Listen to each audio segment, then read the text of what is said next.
In the summer of 1878, when typhoid fever claimed the lives of 47 residents in Harper County, Kansas, four brothers named Blackwood displayed an immunity that defied medical explanation. But their survival came at a cost so grotesque that 3 different physicians refused to document their findings, and the Kansas State Medical Board quietly sealed all records related to the case. What started as divine protection became something far more sinister, a transformation so disturbing that the local Methodist church burned every mention of the Blackwood family from their records. The brothers developed symptoms that no medical textbook had ever described, symptoms that grew progressively more inhuman with each passing day. By winter, neighbors reported that the brothers no longer cast proper shadows. Their voices had taken on harmonic qualities that made listeners' ears bleed, and their eyes reflected light like those of nocturnal predators. The final medical report, classified to this day, allegedly contained the phrase, "Subjects have transcended human biological classification," before all documentation was permanently sealed. Tonight, after nearly 150 years of silence, we're about to uncover why modern science still refuses to acknowledge what happened on that isolated farm, and why the truth about the Blackwood brothers might be more terrifying than any supernatural explanation. Before we continue with the story of Ezra, Caleb, Josiah, and Abel Blackwood, I need to ask you something important. This channel isn't for everyone, only for the bravest souls who dare to uncover the mysteries that others fear to tell. If you're one of those true mystery seekers, hit that subscribe button and let me know in the comments what state or city you're listening from. Are you brave enough to learn what really happened when faith and science collided on the Kansas prairie? Now let's step back into 1878, where faith and fear walked hand in hand. The small farming community of Cedar Ridge, Kansas, existed as little more than a crossroads between wheat fields and cattle ranches in the late 1870s. With barely 300 souls scattered across the windswept prairie, it was the kind of place where everyone knew their neighbor's business, where a man's word was his bond, and where Sunday worship at the Methodist church served as both spiritual guidance and social gathering. The harsh winters that brought blizzards capable of burying entire homesteads, and the scorching summers that could kill crops in a single week, had forged a population of stoic, God-fearing people who viewed hardship as divine testing and prosperity as heavenly blessing. The landscape itself seemed to encourage such thinking. Miles of golden wheat stretched to every horizon, broken only by the occasional farmhouse, windmill, or grove of cottonwood trees marking a creek bed. The sky dominated everything, vast, endless, and ever-changing. During thunderstorms, lightning would dance across the prairie for hours, illuminating the grassland in brief, brilliant flashes that revealed the true isolation of each homestead. In winter, the wind howled across the flatland with a voice that sounded almost human, carrying snow and cold that could freeze a man to death in minutes if he lost his way between barn and house. The Blackwood brothers had arrived in Cedar Ridge in the spring of 1872, purchasing 640 acres of prime prairie land with money inherited from their father's farm back in Clinton County, Ohio. The brothers had sold everything they owned, loaded their belongings into 2 covered wagons, and made the journey west with the determination of men following a divine calling. Ezra Blackwood, the eldest at 36 when they arrived, possessed the natural authority of a man accustomed to leadership and responsibility. Standing 6 feet tall with broad shoulders built by years of farm work, he carried himself with quiet dignity that commanded respect without demanding it. His weathered hands, scarred by countless hours of labor, could gentle a spooked horse or guide a plow with equal skill. But it was his eyes that people remembered most, pale blue like winter ice. They seemed to look right through a person to something deeper. Those who spoke with Ezra often came away feeling that he had seen straight into their soul and found them wanting.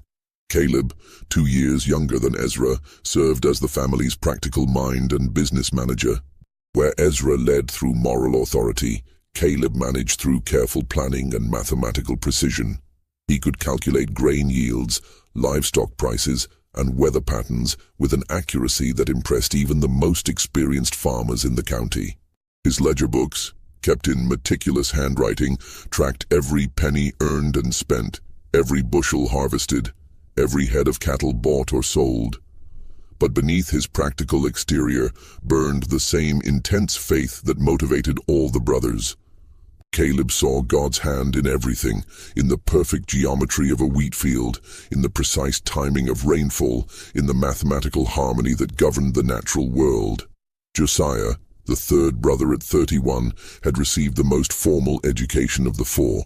He had attended Ohio Wesleyan University for 2 years before their father's death called him back to the family farm. During those years, he had studied not only theology, but also medicine, philosophy, and natural sciences. His personal library, carefully transported to Kansas in a specially built crate, contained over 200 volumes covering subjects from biblical commentary to human anatomy. Josiah's room in the farmhouse resembled a scholar's study more than a farmer's quarters, with books stacked on every available surface and papers covered with his careful notes filling wooden boxes beneath his bed. Abel, the youngest at 25, burned with religious fervor that sometimes concerned even his faith-driven siblings. Where the older brothers approached their devotion with scholarly depth or practical application, Abel's faith was pure emotion and absolute surrender. He spent hours each day in prayer, often weeping with the intensity of his communion with the divine. He fasted regularly, sometimes going days without food, while claiming that prayer and scripture provided all the sustenance he needed. His fellow church members back in Ohio had called him touched by the Spirit, but some had whispered that his devotion bordered on dangerous obsession. Unlike their neighbors who attended the Methodist church in town, a modest white-painted building with a bell tower that could be heard for miles across the prairie, the Blackwood brothers had constructed their own chapel on a hill overlooking their property. The building project had taken them the better part of their first year in Kansas. They had quarried limestone from a creek bed on their land, cut oak timber from a grove near the property line, and crafted every piece of the structure with their own hands. The chapel they built reflected their austere but deeply felt faith. The structure measured 30 feet by 20 feet, with walls of precisely fitted limestone and a roof of hand-split oak shingles. Inside, they had carved pews from local walnut wood, each one perfectly smooth and fitted with careful joinery that spoke of hours of patient craftsmanship. The altar, also hand-carved, bore inscriptions in Hebrew that Josiah had copied from his biblical texts. Tall windows on the east and west walls caught the morning and evening sun, filling the space with golden light during their dawn and dusk prayers. The brothers held their own services every Sunday morning and evening, following what they called primitive Methodist principles, a stricter interpretation of Wesley's teachings that emphasized personal revelation, direct communion with the divine, and the priesthood of all believers. Their services included longer periods of silent prayer, extensive biblical study, and what they called testimony of the Spirit, where each brother would share any divine revelations or insights he had received during the week. Their daily routine reflected their commitment to both faith and labor. They rose each morning at 4 o'clock for an hour of silent prayer in the chapel, watching the sun rise over the eastern prairie while they communed individually with God. After a simple breakfast of bread, milk, and whatever fruit was in season, they would spend the morning working their fields. The afternoon hours were devoted to animal care, equipment maintenance, and the countless tasks required to keep a farm operational. But evening was always reserved for spiritual pursuits, Bible study, theological discussion, and group prayer that often lasted until well after midnight. The brothers lived as bachelors, dedicating themselves entirely to their faith and their land, though this decision had not been without cost. Their farmhouse, a sturdy 2-story structure they had built during their second year in Kansas, reflected their utilitarian approach to life and their deep religious commitment. The walls displayed biblical verses carved into wooden plaques, each one selected for its relevance to daily farm life and spiritual growth. Every room contained at least one well-worn Bible, and several had additional religious texts that Josiah had determined were worthy of regular study. By the summer of 1878, the Blackwood farm had become a model of agricultural success and spiritual dedication. Their wheat fields stretched golden across the prairie. Their cattle grazed contentedly on healthy grassland. Their silo bulged with grain, and their chapel stood as a testament to their unwavering faith. The brothers had achieved everything they had hoped for when they left Ohio 6 years earlier: prosperity, independence, and the freedom to worship according to their deepest convictions. Their neighbors in Cedar Ridge respected the Blackwood brothers, though many found their intensity unsettling and their isolation from community life puzzling. The brothers were known for their honesty in business dealings, their willingness to help neighbors in times of crisis, and their reputation for hard work and fair treatment of the occasional hired hands they employed during harvest season. But they were also known for their unwillingness to participate in social gatherings, their refusal to engage in casual conversations, and their habit of evaluating everyone they met with those penetrating blue eyes that seemed to see straight through to a person's soul.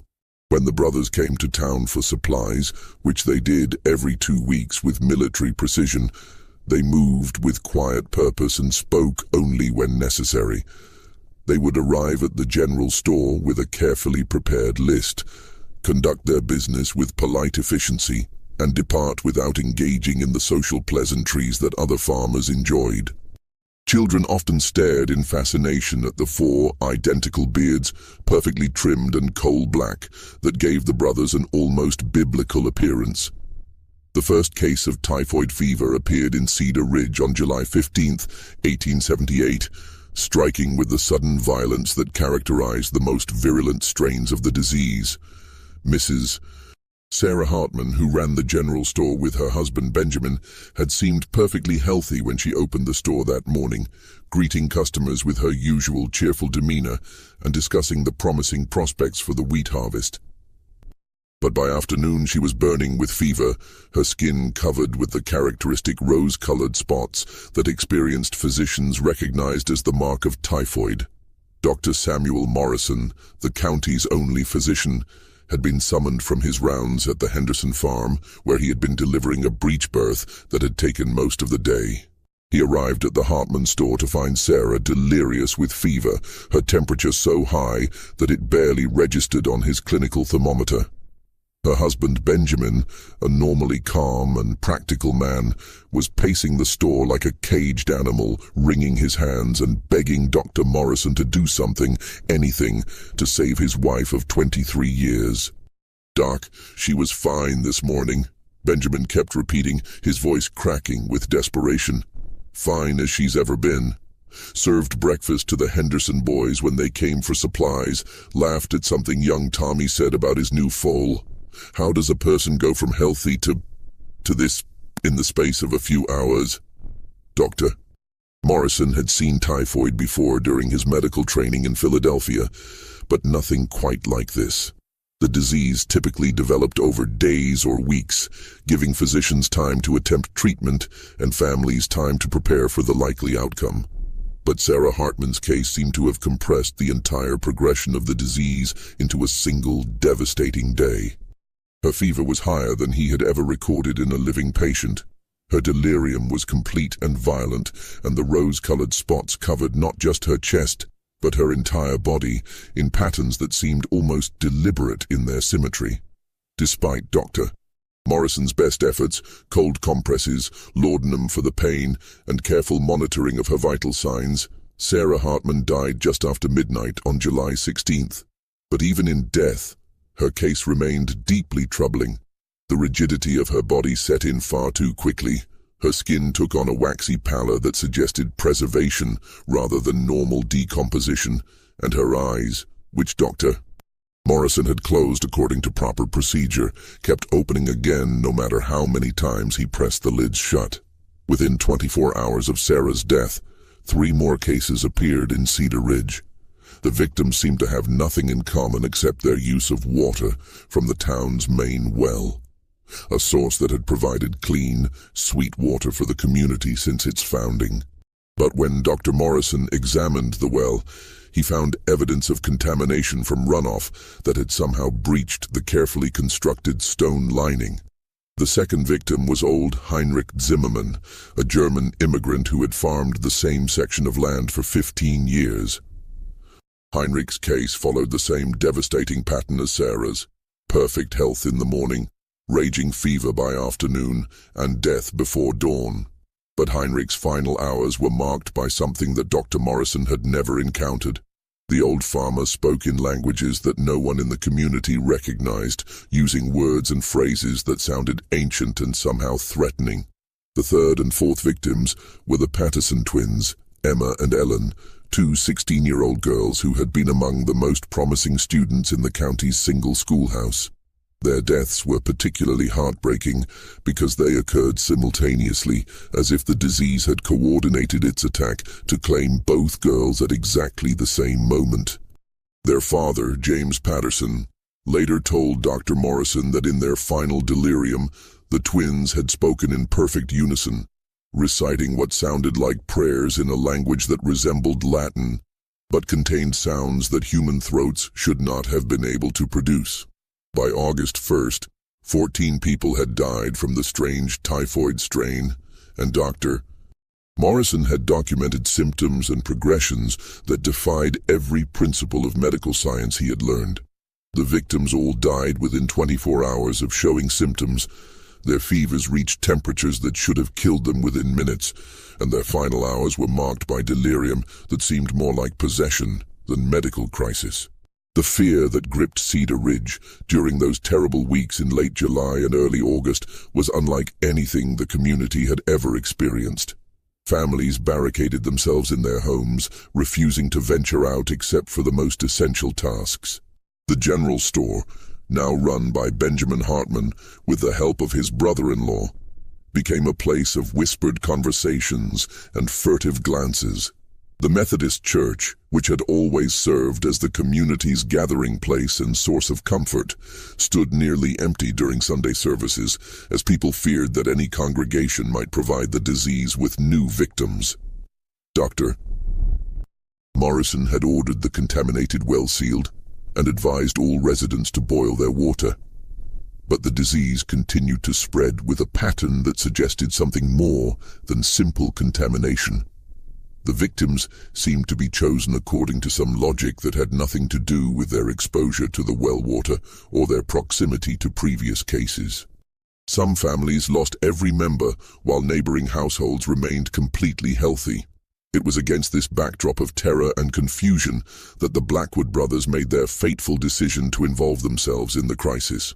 The brothers had remained isolated on their farm during the early weeks of the epidemic, following their usual practice of avoiding unnecessary contact with the town and its residents.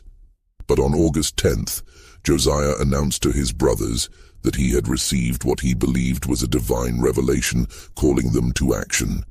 "I have prayed for guidance," Josiah told his brothers as they gathered for their evening meal, "and the Lord has shown me that this pestilence is a test not just of the community's faith, but of our own worthiness to serve as his instruments.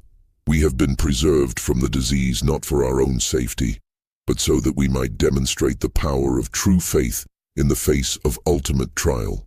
The decision once made was implemented with the same methodical precision that characterized everything the brothers did. On August 11th, Josiah traveled to town to offer their assistance to Dr. Morrison and to volunteer their services in caring for the sick. But his real purpose, which he revealed only to his brothers, was to place himself in direct contact with the disease, to invite it to test his faith and prove his worthiness as an instrument of divine will. Josiah's first stop was the home of Thomas Fletcher, the local blacksmith, whose 8-year-old son Timothy had fallen ill the previous night. The boy was burning with fever, his small body racked with convulsions that his parents were powerless to stop. When Josiah arrived, he found the Fletcher family gathered around Timothy's bed, praying desperately for divine intervention. What happened next would be remembered differently by everyone who witnessed it, but all agreed that Josiah's actions were both deeply moving and somehow disturbing. The youngest Blackwood brother knelt beside Timothy's bed and placed his hands on the boy's fever-hot forehead. But instead of offering a conventional prayer for the child's recovery, Josiah spoke words that would haunt everyone present. "Lord God," Josiah prayed, his voice carrying across the small bedroom with unusual resonance, "if this child must suffer for reasons known only to your divine wisdom, then let that suffering pass through me and my brothers. Let us bear what he cannot bear, experience what he should not experience, and become whatever we must become to serve your mysterious purposes. Take this innocent life and spare it through our willing sacrifice." As Josiah spoke, his hands seemed to grow warm against Timothy's forehead, and the boy's convulsions gradually subsided.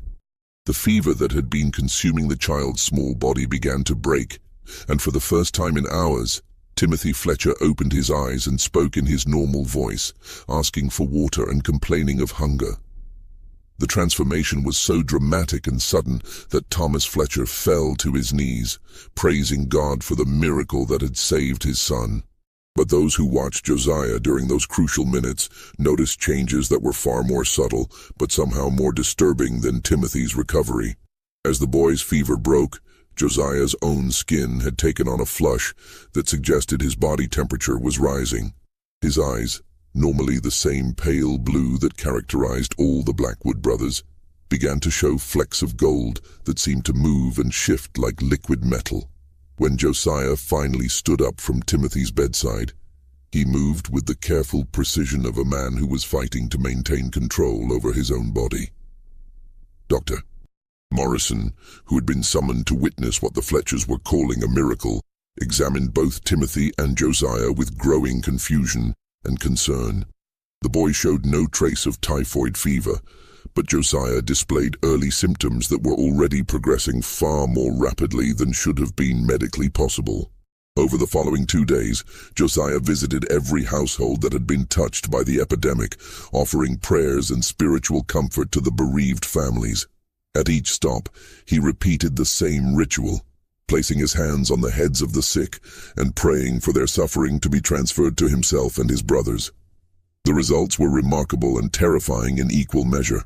In household after household, fever-stricken victims experienced sudden and complete recoveries. But with each healing, Josiah's own condition deteriorated more rapidly. By August 13th, when he finally returned to the Blackwood farm, Josiah was burning with fever and displaying symptoms that no medical textbook had ever described.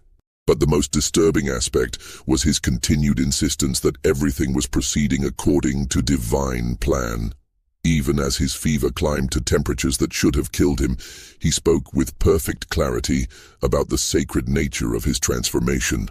"This is not sickness," he told his increasingly concerned brothers. "This is purification.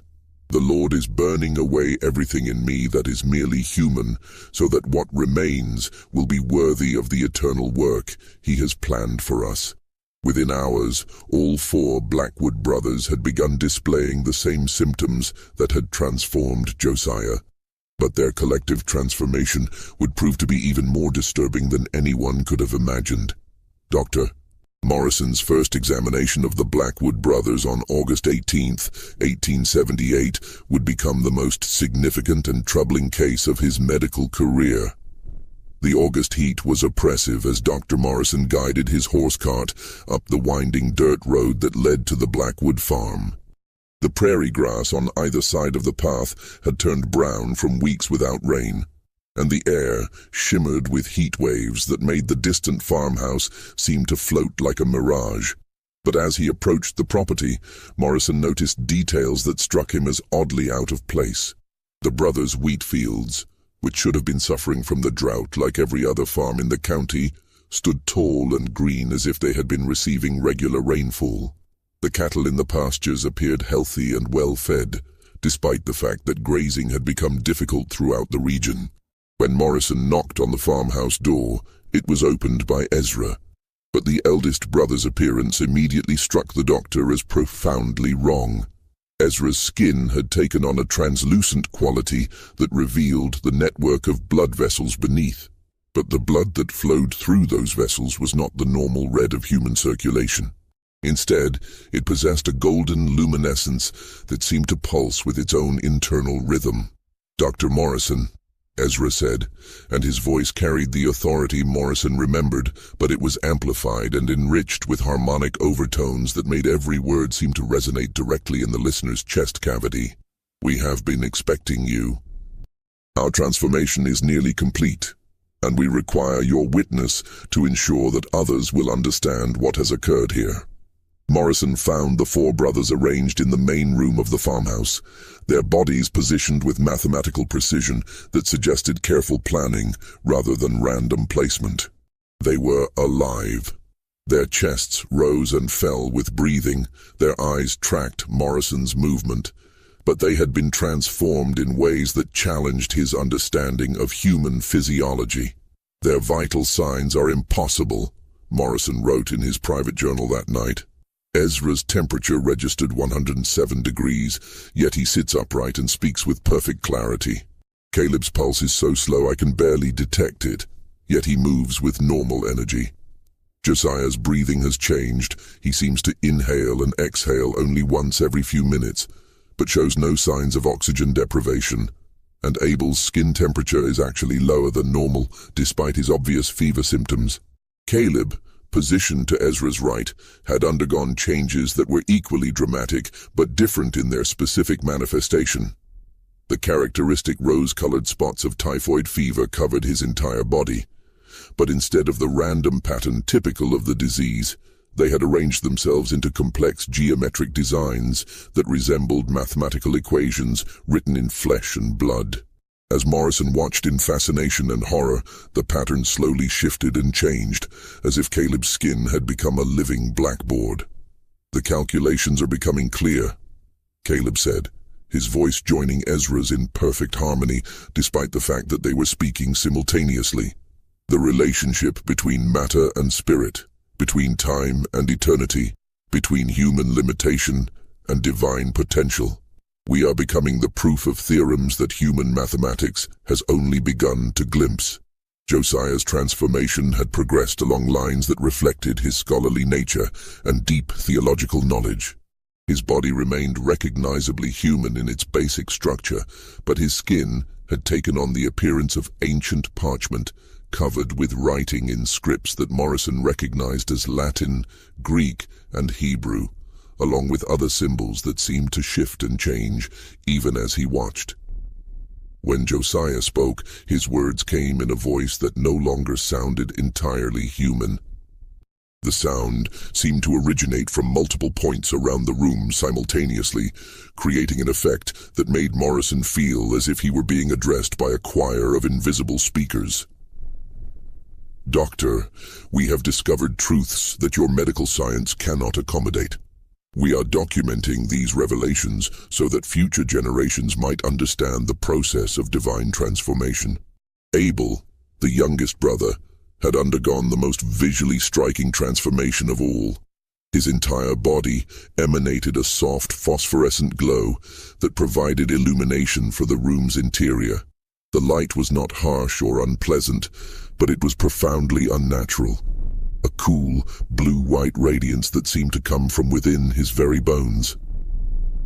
His eyes had become completely luminous, lacking pupils or irises, appearing instead as twin stars set in a human face. "We no longer require food as sustenance," Abel said, his words somehow reaching Morrison's ears from both inside the room and from what seemed like a great distance. "We draw our energy directly from sources that human science has not yet discovered. We are becoming something new, something that exists between the mortal and eternal realms." Morrison's attempts to document his findings were met with resistance from the brothers themselves. They claimed that their condition was a divine gift, a sign that God had chosen them for a special purpose. They spoke of being refined by holy fire and transformed into vessels worthy of the Lord's work. But Dr. Morrison's medical training told him something far different.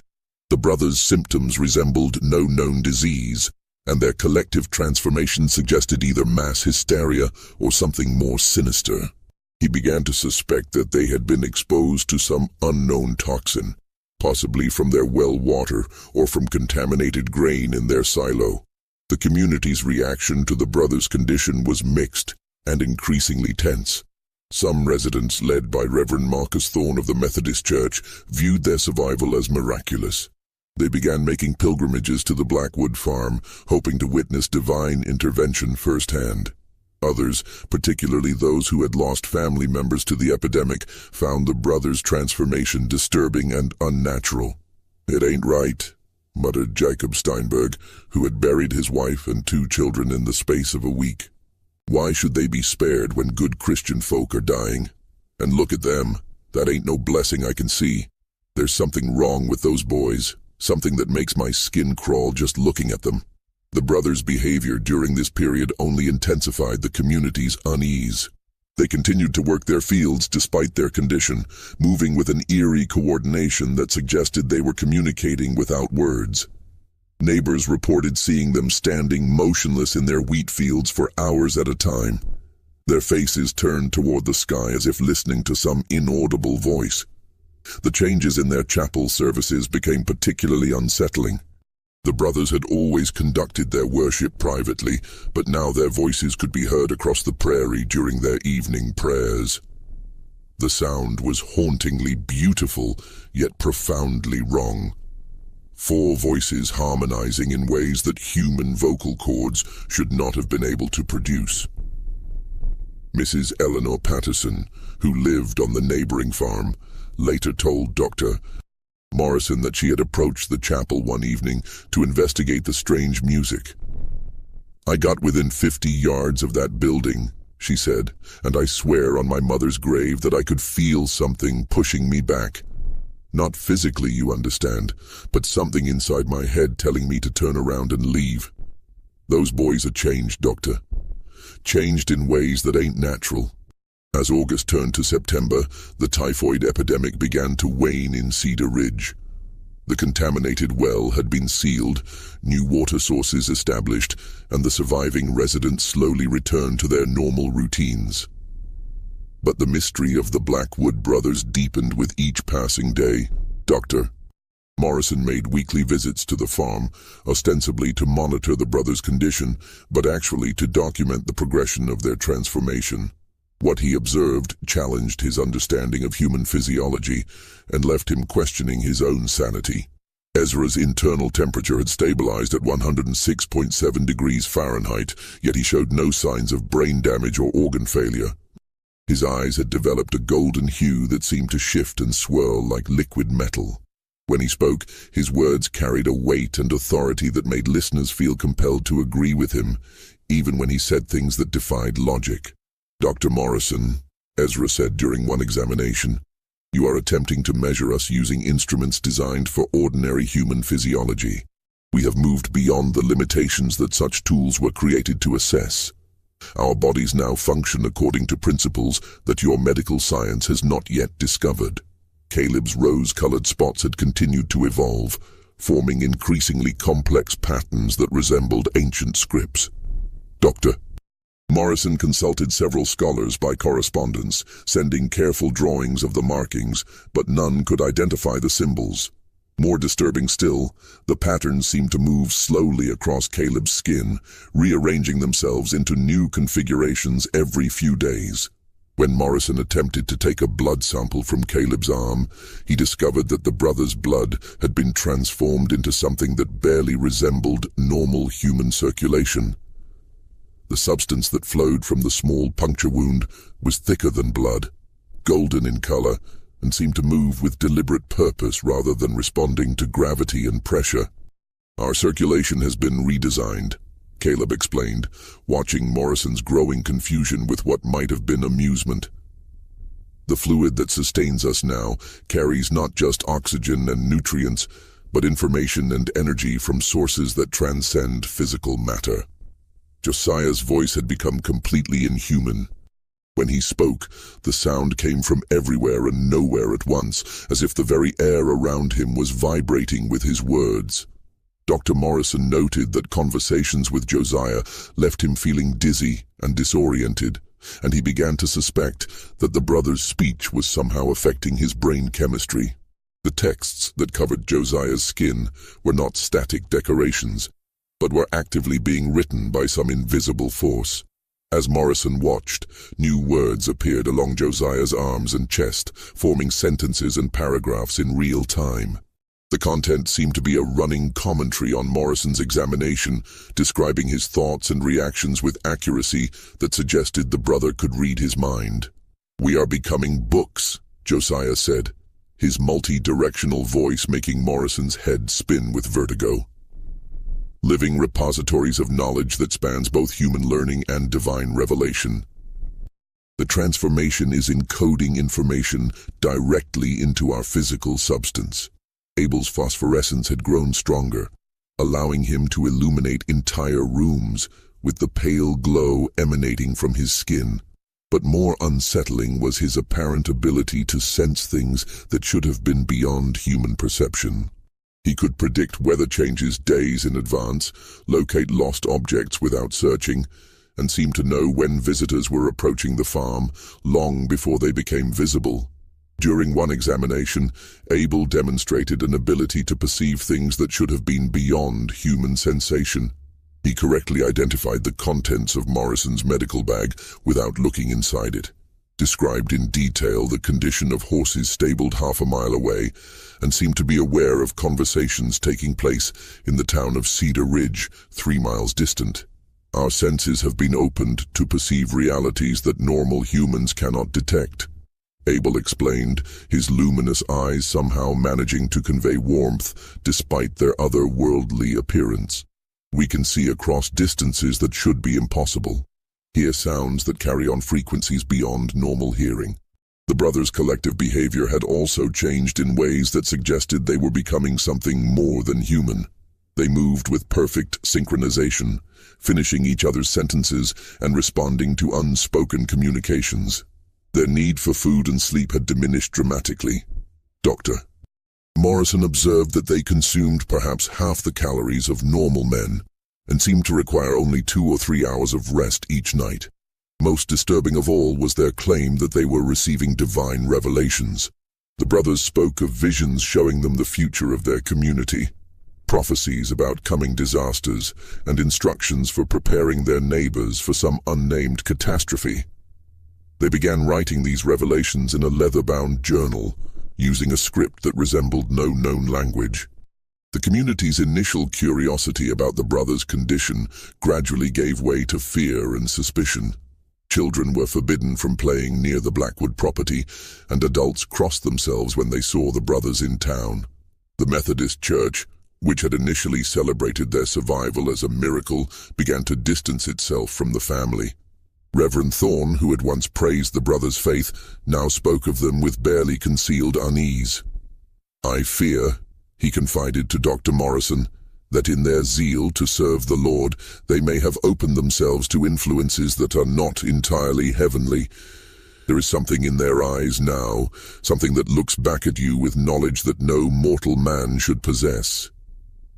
By October 1878, the situation at the Blackwood farm had become untenable. The brothers' transformation had progressed to the point where they could no longer be considered entirely human, yet they remained lucid and articulate about their condition. They spoke of being purified vessels, chosen by God to serve as intermediaries between the divine and mortal realms. Dr. Morrison's documentation of their condition had become increasingly frantic. His journal entries revealed a man struggling to maintain his scientific rationalism in the face of phenomena that defied explanation.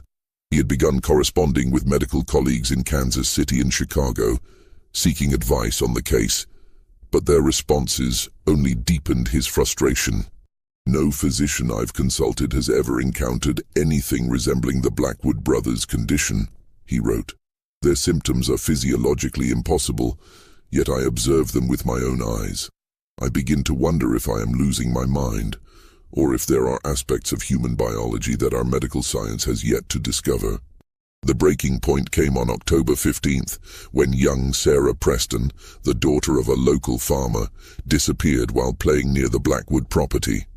Her parents found her 3 hours later, sitting in the brothers' chapel with a serene expression on her face. She claimed that the brothers had told her wonderful secrets about heaven and had shown her visions of angels. But when Dr.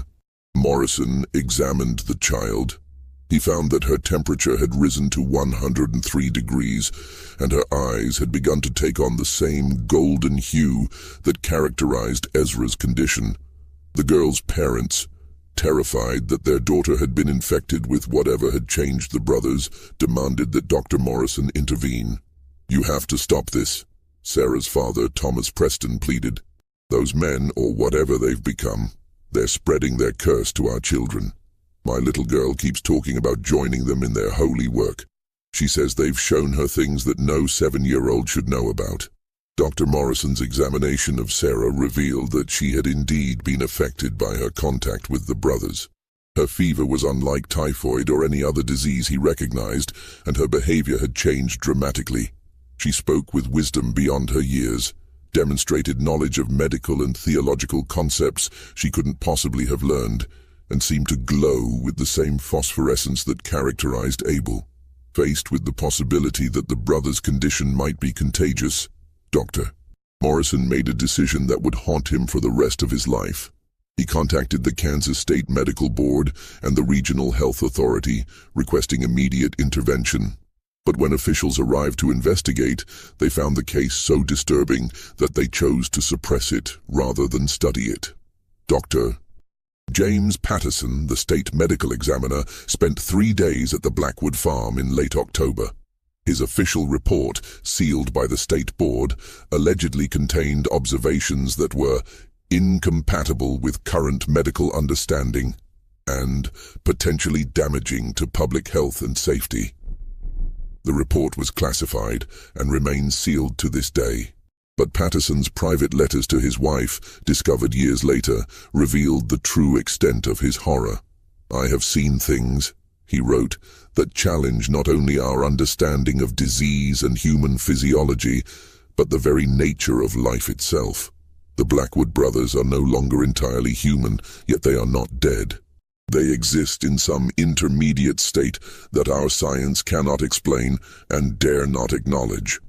The community's growing unease about the brothers' continued presence came to a head when several families reported that their children had begun disappearing from their beds at night, only to be found hours later, standing in the fields surrounding the Blackwood chapel.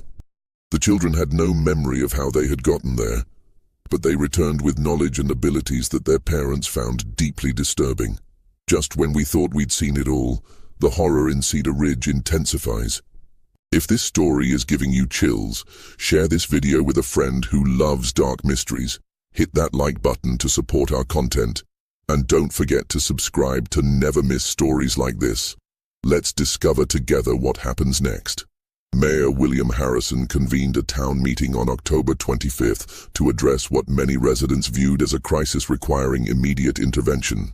The meeting was attended by nearly every adult in Cedar Ridge, and the discussions revealed a community deeply divided between those who viewed the brothers as blessed healers and those who saw them as dangerous influences.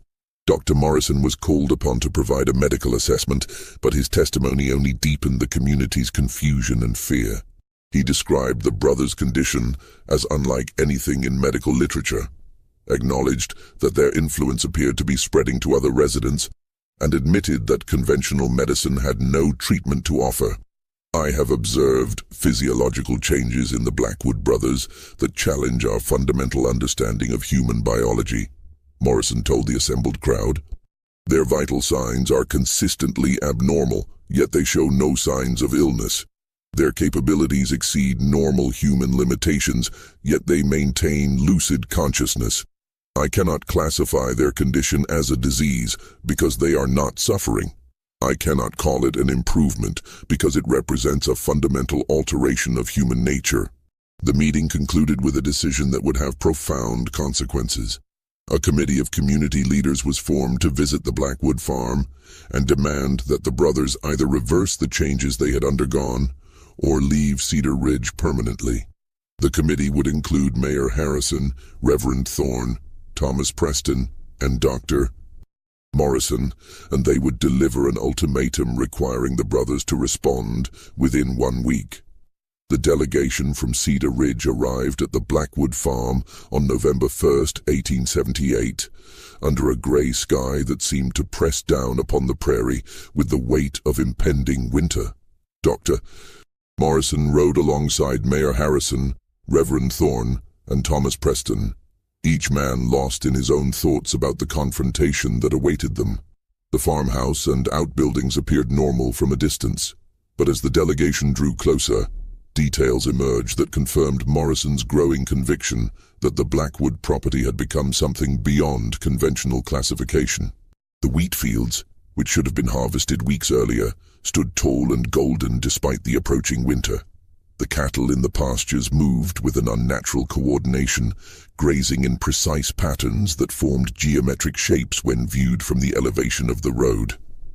Most unsettling of all was the chapel on the hill.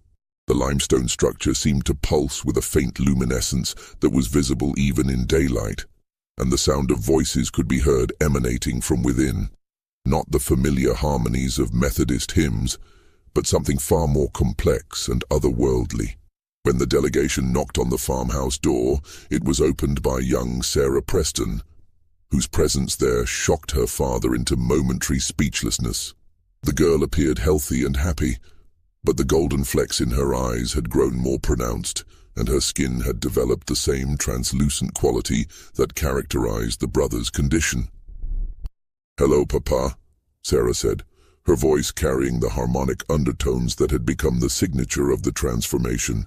"The brothers have been expecting you. They're waiting in the chapel, and they're ready to answer all your questions." The delegation's journey to the chapel was marked by phenomena that challenged their understanding of reality itself. The ground beneath their feet seemed to vibrate with subtle energy, and the air around them shimmered with patterns of light that resembled heat waves but felt cool to the touch. Birds flew in formations that defied their natural behavior, arranging themselves in geometric patterns that shifted and changed as the men walked toward the hill.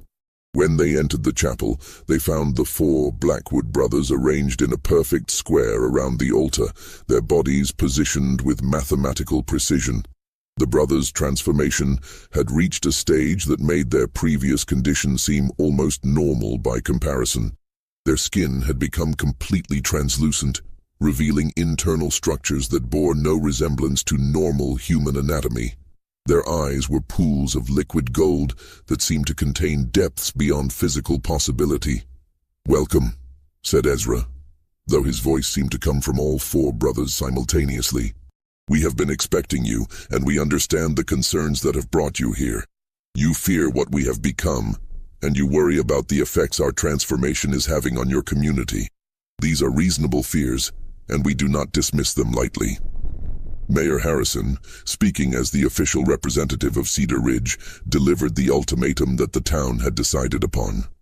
The brothers would need to either return to their normal human condition or leave the area permanently. The community could no longer tolerate the uncertainty and fear that their presence had created. "Mr. Mayor," responded Caleb, his voice joining Ezra's in perfect harmony, "we understand your position, but we must tell you that what you ask is impossible. The transformation we have undergone cannot be reversed, any more than a butterfly can return to being a caterpillar. We have moved beyond the boundaries of human existence, and there is no path that leads backward from where we now stand."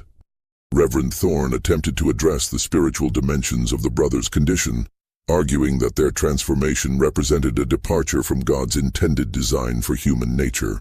He quoted biblical passages about the sanctity of the human form and the dangers of seeking knowledge beyond what God had granted to mankind. But the brothers' response challenged fundamental assumptions about the relationship between divine will and human limitation.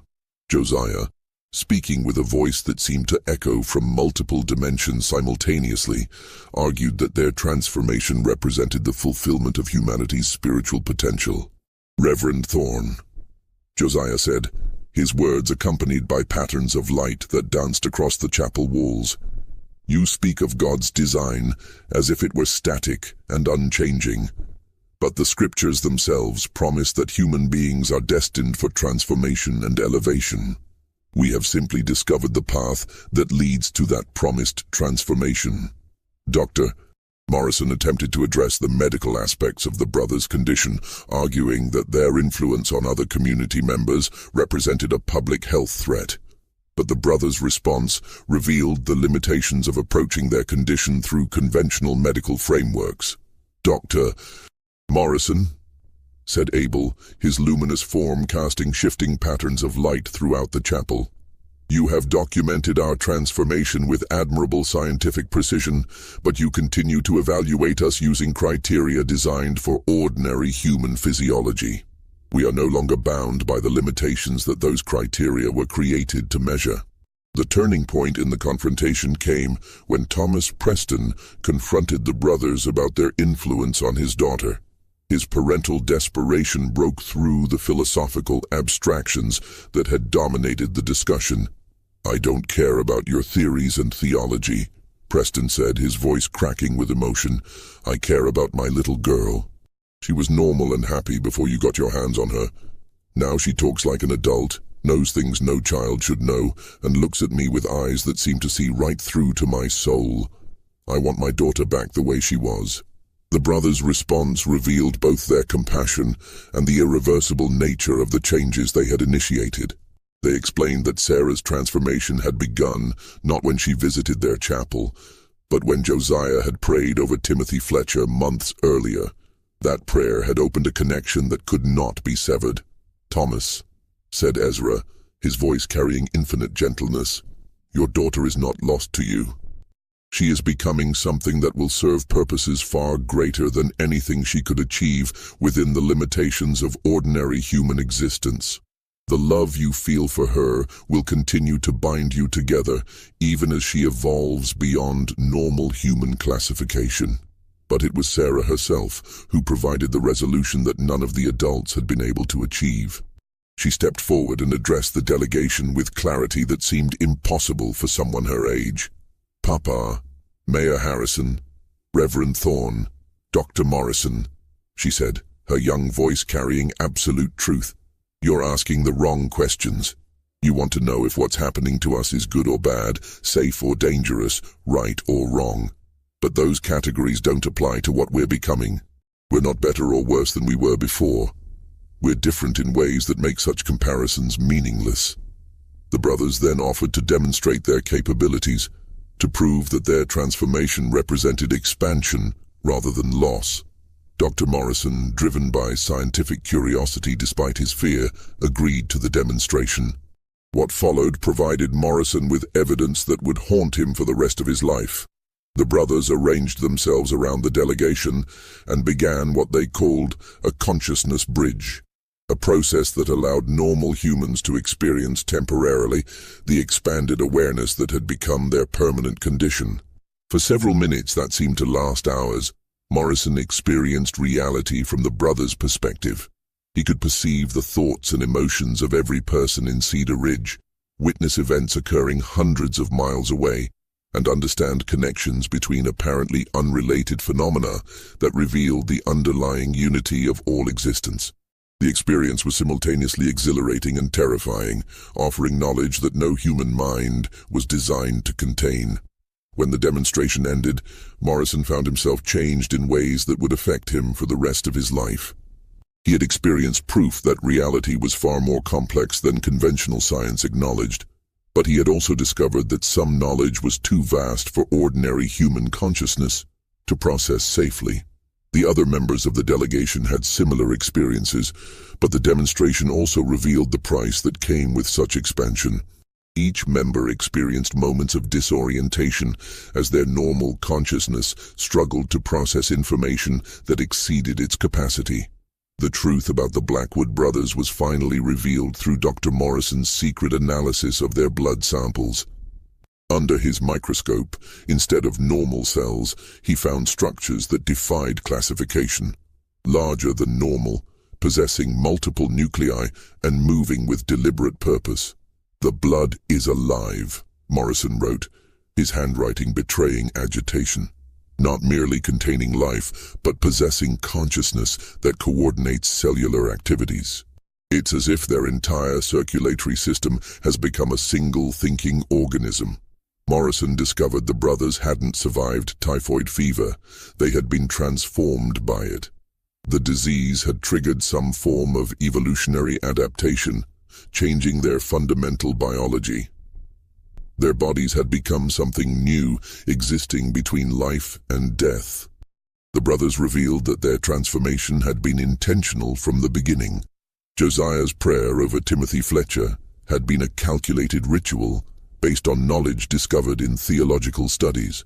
They had found references to divine communion, requiring complete surrender of human flesh to achieve union with the eternal. "We are not dying," Caleb said. "We are becoming. This flesh is merely a cocoon, and we are emerging as something far greater." The brothers revealed contact with others like themselves throughout history, individuals who had undergone similar transformations. They spoke of a network of purified vessels, working to prepare humanity for some great change. Morrison realized the brothers had become something beyond human classification, not alive in traditional sense, but not dead either. They existed in a state medical science could not acknowledge because it challenged fundamental assumptions about life and death.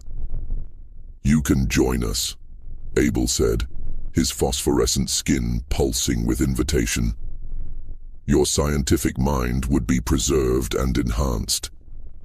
But Morrison, faced with the choice between humanity and transcendence, chose to remain human. He fled the chapel, driving through darkness with desperation, born of absolute terror. Dr. Morrison's flight from Cedar Ridge marked the beginning of the end for the Blackwood brothers' story. Unable to cope with what he had witnessed, Morrison destroyed all his research, burned his journals, and left Kansas forever. He settled in Oregon, where he practiced medicine for another 30 years, but he never spoke of the Blackwood case to anyone. The brothers themselves seemed to understand that their presence had become incompatible with the human community they had once served. In the weeks following Morrison's departure, they began to withdraw from all contact with their neighbors. The lights in their chapel, which had been visible across the prairie for months, went dark. The strange harmonies that had echoed from their evening prayers fell silent. On December 15, 1878, Thomas Preston found the first body. Ezra lay in the chapel, his transformed flesh already beginning to decompose in ways that followed no known biological process. His golden eyes had turned to glass, and his skin had taken on the appearance of ancient parchment. There was no obvious cause of death. He had simply ceased to exist. The other brothers were found over the following days, each in a different location on the farm. Caleb was discovered in the wheat fields, his body surrounded by a circle of grain that had grown to impossible heights overnight.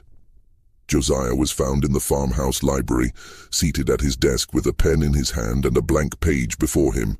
Abel was discovered in the barn, his phosphorescent skin still glowing faintly in the darkness. The Methodist Church, eager to distance itself from the case, arranged for the brothers to be buried quickly and quietly in the chapel's small cemetery. No autopsy was performed, no official cause of death was recorded, and the graves were marked with simple stones bearing only names and dates. But the mystery of the Blackwood brothers did not end with their deaths.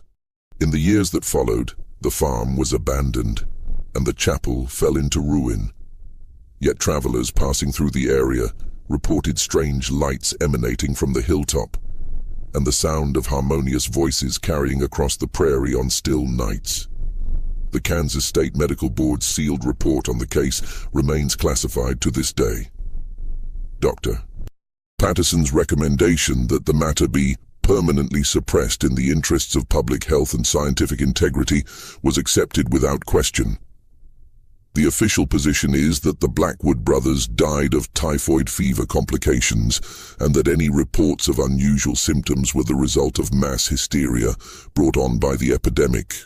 In 1923, the abandoned Blackwood farm was purchased by a development company that intended to build a new town on the site. but construction workers refused to work near the chapel ruins, reporting feelings of overwhelming dread and strange visions. The project was abandoned, and the land was eventually donated to the state as a wildlife preserve. The preserve remains closed to the public, officially due to environmental concerns, but local residents know the real reason. The Blackwood brothers' transformation may have ended with their deaths, but the questions they raised about the nature of human existence, the boundaries between life and death, and the possibility of transcendence through surrender of self continue to haunt those who know the full story. Modern science still refuses to acknowledge the Blackwood case, not because the evidence is lacking, but because the implications are too disturbing to contemplate.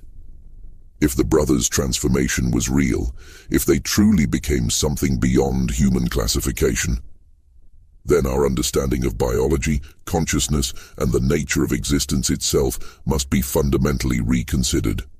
The truth is that some mysteries are too dangerous to solve, some knowledge too terrible to possess.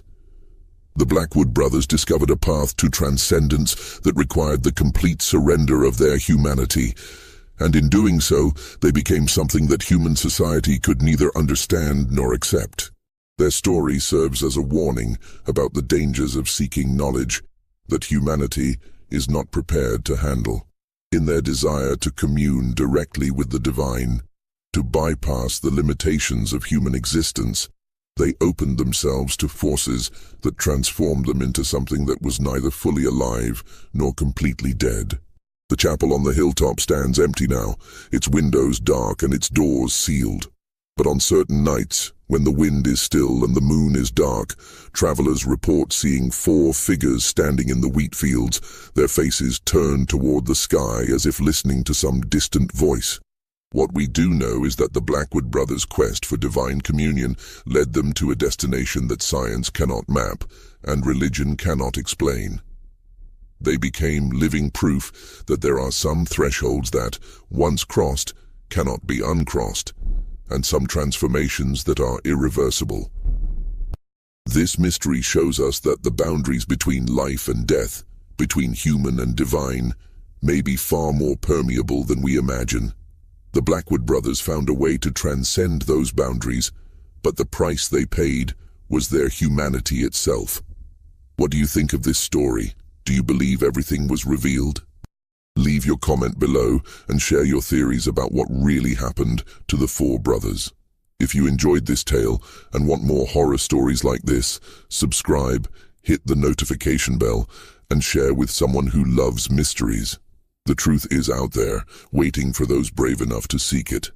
See you in the next video.